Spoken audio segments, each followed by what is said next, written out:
Doctors are calling it one of the biggest surprises in the science of aging. The condition millions of families accept as an unavoidable part of growing old is turning out to be far more reversible than anyone expected. And in the next few minutes, we are going to walk through the daily habits, can bring strength and independence back, even for people who feel like the weakest version of right now, starting with a habit almost nobody thinks to check it is already a problem, and ending with the one habit specialists say matters more than everything else on this list combined. We put these 9 habits in order, from helpful to most powerful, based on how strongly they are tied to real improvements in strength and independence. So if you only have time to watch part of this video, stay for the ones near the end, because that is where the strongest evidence lies. Before we go any further, drop a comment and let us know your age or the age of the parent or grandparent you are thinking of I told you while that story watch this, 50 years ago. because this video was made for you. Now, And it's still let's get just into it. as funny now as Number it was 9, then. correcting small nutrient gaps that quietly weaken 9. the body. Most people picture malnutrition as something dramatic, someone who is not eating at all. But researchers who study aging say the far more common version is quieter and easier to miss. It is the slow accumulation of small nutrient gaps that build up over months and years until the body simply does not have what it needs to keep muscle and energy where they should be. As appetite naturally shrinks with age, meals often become smaller, less varied, and more repetitive. Someone might eat enough calories to feel fine day to day while still falling short on key nutrients like vitamin B12, iron, magnesium, and vitamin D, all of which play a direct role in energy production, muscle function, and nerve health. Because the symptoms of these gaps, Don't worry, we tiredness, have everything mild listed confusion, here. low mood, I've circled the are new so easy to prescription, blame on getting and the older. others are They exactly often the go same. unaddressed for far longer than they should. These markers here The indicate fix that the does not treatment is require having a the desired complicated effect. supplement regimen. And this dark A area simple on the scan, conversation is with a that something doctor to about a worry basic about? blood panel can reveal exactly where the gaps are, and often a small, targeted adjustment, whether through diet or a specific supplement, is enough to close them. Doctors who specialize in geriatric nutrition say this single conversation is one of the most underused tools in preventing frailty from getting worse. There is also a medication piece worth knowing about.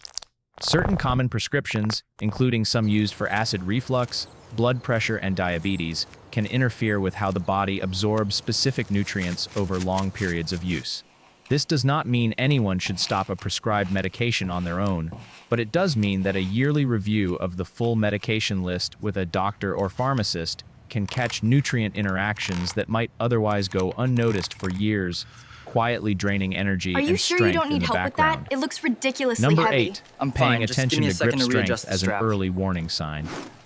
Most people have never once thought about how strong their hands are, and yet doctors who study aging say the strength of your grip may be one of the most revealing clues to what is happening inside your entire body.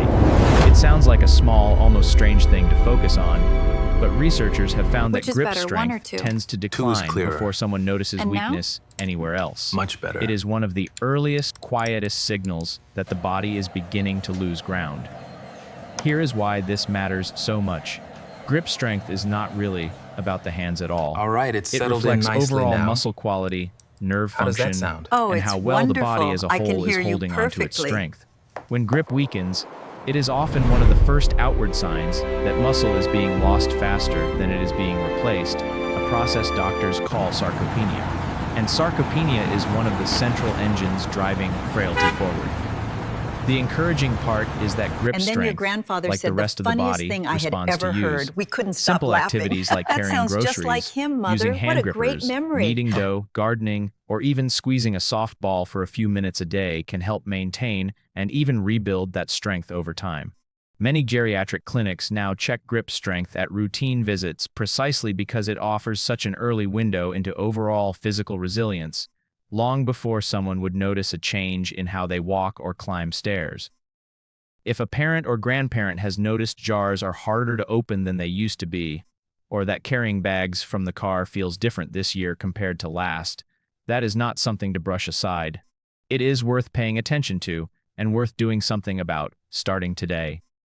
It also, the other way, families who have watched a loved one recover from a hospital stay or a long illness often notice grip strength coming back before anything else does, a small but meaningful sign that the rest of the body is following close behind.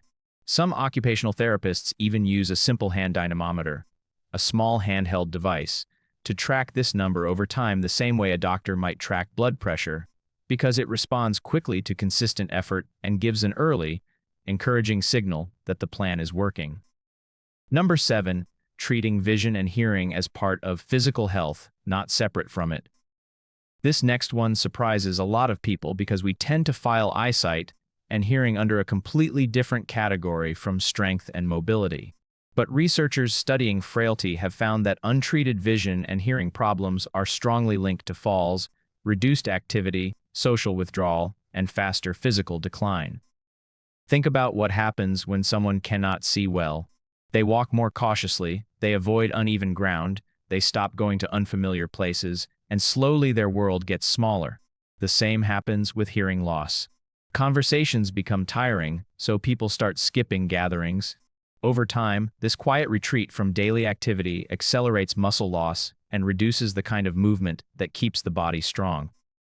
Health researchers have pointed out that correcting vision and hearing problems through updated glasses prescriptions or properly fitted hearing aids is associated with older adults staying more physically active and socially engaged.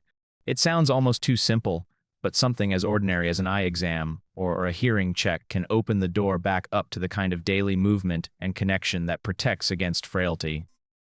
There is a fall risk angle here too, and it is significant. Uncorrected vision problems, particularly issues with depth perception and peripheral vision, make it much harder to judge curbs, steps, and uneven pavement, all common triggers for falls in older adults. Something as small as an outdated glasses prescription can quietly turn an ordinary walk into a genuine safety risk, which is exactly the kind of hidden factor that regular checkups are designed to catch. If it has been more than a year or two since the last vision or hearing check for someone you care about, this is a gentle nudge to put it on the calendar. It is one of the easiest habits on this entire list to act on this week. There is also a pride factor that families should be aware of. Many older adults resist hearing aids or updated glasses because they feel like visible markers of aging, so they quietly put off appointments year after year. Gently reframing the conversation, not as a sign of decline, but as a tool for staying independent, active, and connected, often makes the difference between someone accepting help and someone continuing to withdraw. Sometimes the biggest obstacle is not the cost or the appointment itself, but the willingness to ask for it. Number 6. Keeping bones strong through weight-bearing movement. We hear constantly about muscle, but bone health deserves just as much attention because weak bones and weak muscles feed into each other and both play a direct role in frailty. As we age, bone density naturally decreases, and for many older adults, especially women after menopause, that decline can happen faster than expected. What researchers have found is that bones respond to load.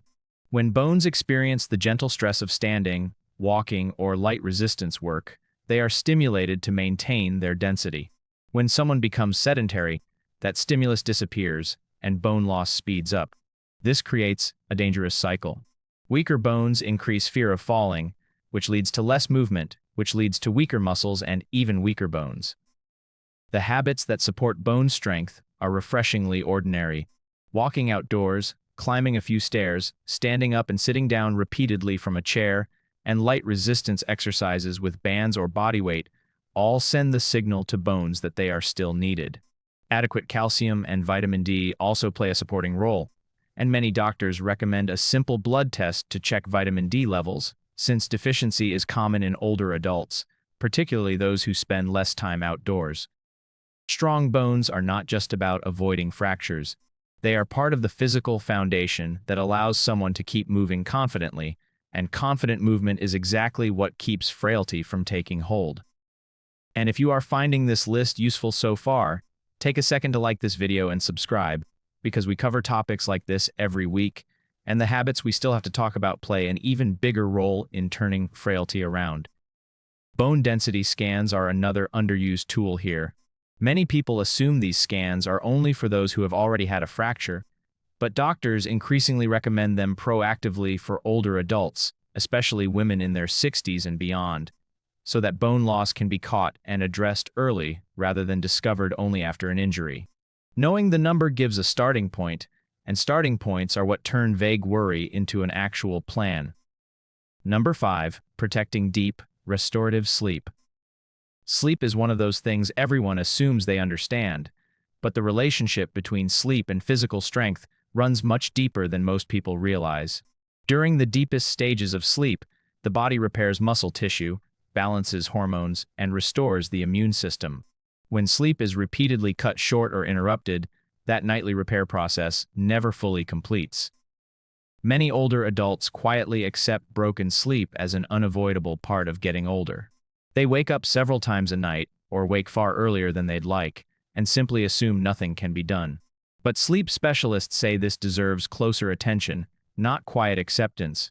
Conditions like sleep apnea, restless legs, and even certain medications can disrupt deep sleep without someone realizing it, and treating these underlying issues can dramatically improve how rested and physically capable a person feels during the day.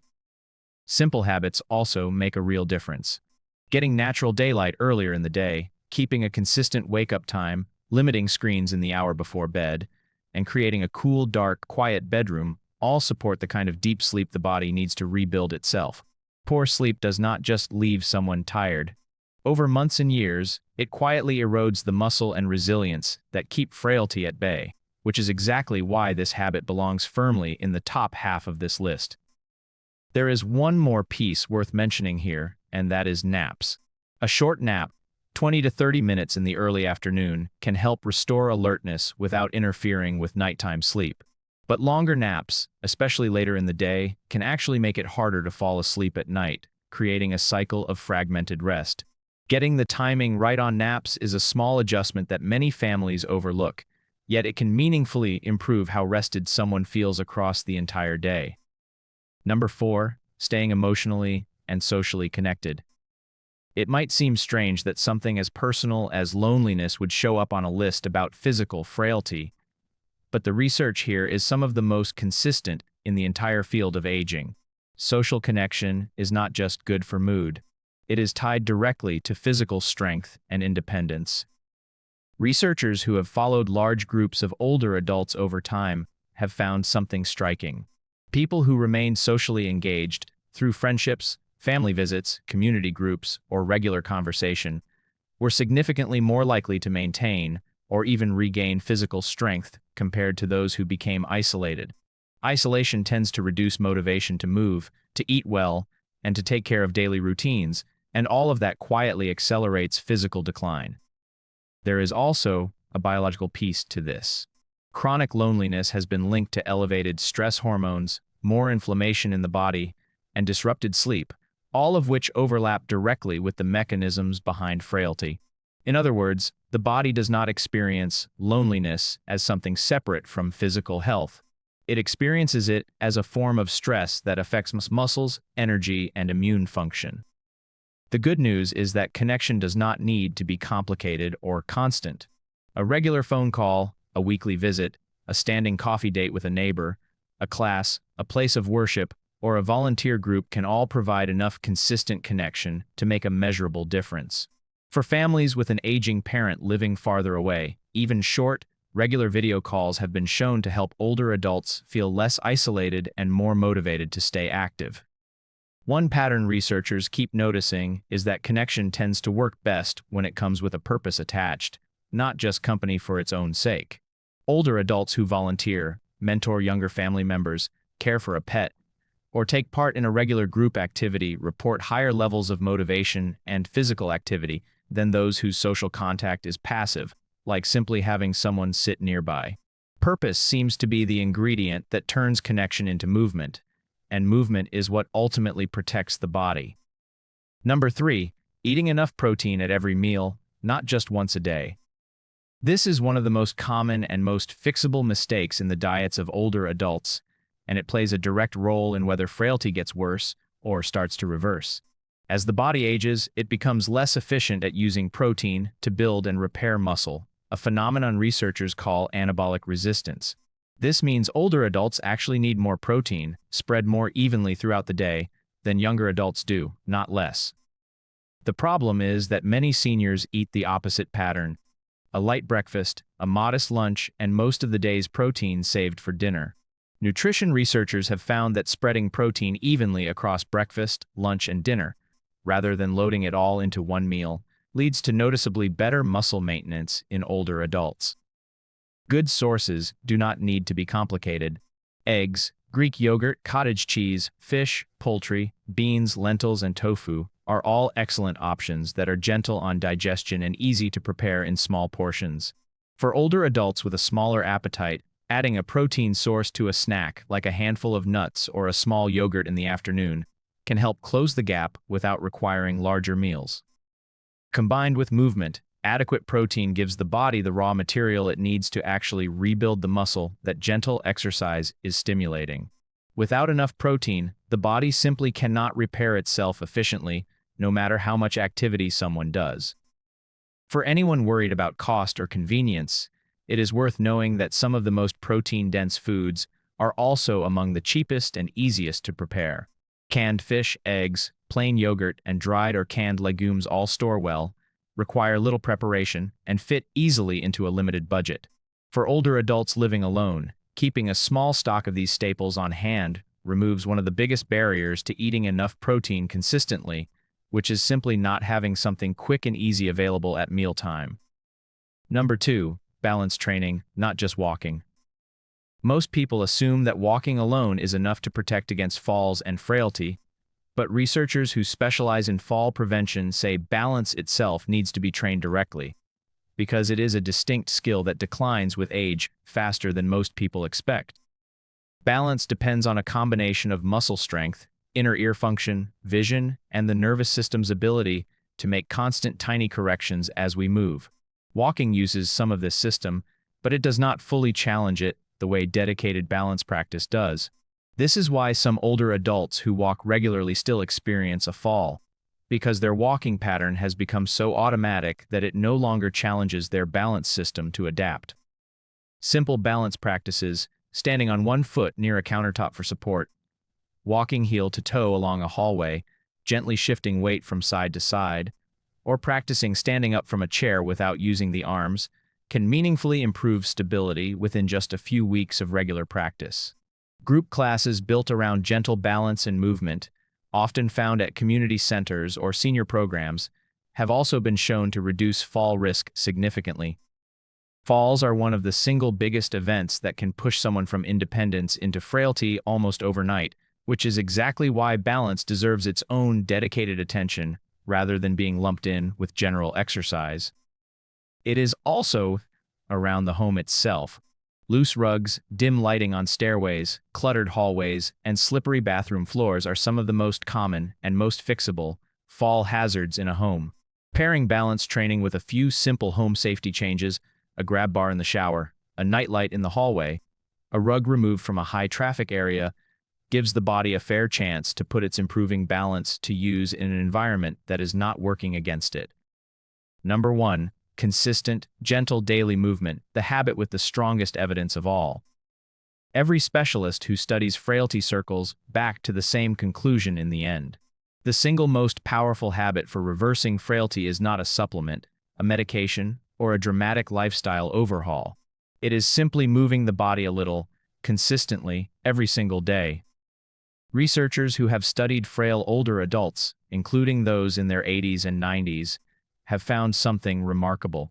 Even gentle, progressive movement, standing and sitting repeatedly, short walks, light resistance work with bands or body weight, can produce measurable improvements in strength, walking speed, and independence within a matter of weeks. This holds true even for people who are already considered frail, which tells us that the body retains an impressive ability to adapt and rebuild at almost any age. Health organizations recommend that older adults aim for regular moderate activity throughout the week, but for someone who is frail or pre-frail, the starting point can be much smaller than people expect. Standing up from a chair 10 times, a short walk to the mailbox and back, a few minutes of gentle stretching, these small actions send a continuous signal to the muscles, heart, and bones that the body is still needed and still worth maintaining. What makes this habit so easy to lose is exactly what makes it so powerful to reclaim. Frailty rarely begins with a dramatic event. It begins with movement quietly shrinking, week after week, until someone who used to walk to the mailbox now avoids it, and someone who used to climb a full flight of stairs now sits down halfway.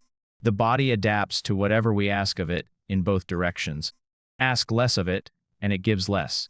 Ask a little more of it, gently and consistently, and research shows it responds by giving more back, even in people who have been sedentary for years. This is the habit doctors and researchers agree matters most, not because it is complicated, but because it touches every other system in the body at once. Movement supports muscle, which supports balance, which reduces fall risk. Movement supports circulation, which supports energy and mood. Movement supports appetite, which supports nutrition. Every other habit on this list works better when this one is in place, and this one habit works even without the others, which is exactly why it sits at number 1. One of the most encouraging patterns researchers have observed is how quickly the body can respond once movement becomes consistent. Families often expect improvement to take a year or more, but many older adults who begin a gentle, structured movement routine notice a difference in energy and confidence within the first few weeks, long before major strength gains would even be measurable. That early shift in confidence often becomes the thing that keeps someone going, because feeling a little steadier on their feet makes the next walk, and the one after that, feel possible in a way it did not before. It also helps to think of movement less as exercise and more as simply staying in the habit of using the body throughout an ordinary day. Choosing to stand while talking on the phone, taking one extra lap around the house before sitting down, parking a little farther from the entrance of a store, these are not workouts, but they add up. Frailty specialists often say the goal is not to turn someone into an athlete. The goal is to interrupt the slow slide toward doing less, one small choice at a time, until doing a little more simply becomes the new normal. If there is one thing to take from everything we have covered today, it is this. Frailty is not a fixed sentence handed down by age. It is a pattern built gradually through small daily choices, and it can be rebuilt in the other direction through those same small daily choices. No single habit here requires expensive equipment, a gym membership, or a complete life overhaul. They require attention, consistency, and the willingness to start small, even starting later in life, even starting after a long period of decline. None of these 9 habits require a dramatic before and after moment to matter. They work quietly, in the background, the same way frailty itself builds quietly in the background. The difference, direction. Left unaddressed, small daily losses compound into something much harder to reverse. Addressed early, even in small ways, they compound in the opposite direction, toward more strength, more steadiness, and more independence than many families thought was still possible. If you are watching this for yourself, choose just one habit from this list, the one that feels most doable this week, and start there. If you are watching this on behalf of a parent or grandparent, consider which one of these 9 might open the door for them, whether that is a hearing check, a protein-rich breakfast, or simply a short walk together this weekend. You do not need to tackle all 9 at once. Research suggests that even one consistent change can begin shifting the trajectory. This video is intended for general educational purposes only, and is not a substitute for personalized medical advice. Anyone beginning a new exercise routine, changing their diet, or noticing signs of frailty should talk with their doctor to make sure any changes are appropriate for their specific health situation, especially if other medical conditions or medications are involved. If this video gave you something useful to bring to your own life, or to a parent or grandparent you love, consider sharing it with them directly. Sometimes the most important information is not the kind we search for, it is the kind someone we trust hands to us at exactly the right moment. Let us know in the comments which one of these 9 habits you are starting with this week. We read every single one, and we would love to hear how it goes. Thank you for watching, and we will see you in the next one.